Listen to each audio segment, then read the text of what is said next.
पंढरपूरहून मोहोळकडे येत असताना मोटारसायकलची समोरून जाणाऱ्या गाडीला जोरदार धडक बसल्याने झालेल्या भीषण अपघातात इरफान सलीम कांबळे वय 40 वर्ष पंढरपूर हा जागीच ठार झाला.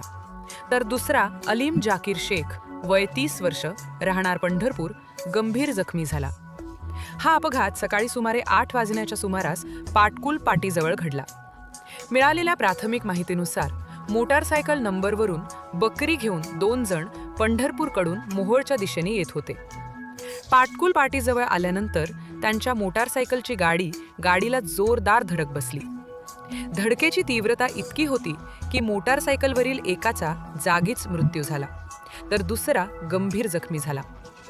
अपघाताची माहिती मिळताच स्थानिक नागरिकांनी घटनास्थळी धाव घेत जखमीला उपचारासाठी नॅशनल हायवेच्या ॲम्ब्युलन्समध्ये घेऊन मोहोळ ग्रामीण रुग्णालयात दाखल केले. तर जखमीला पंढरपूर येथे उपचारासाठी पाठवण्यात आलेच पोलिसांना ही घटनेची माहिती देण्यात आली. पोलिसांनी घटनास्थळी पंचनामा करून पुढील तपास सुरू केला आहे.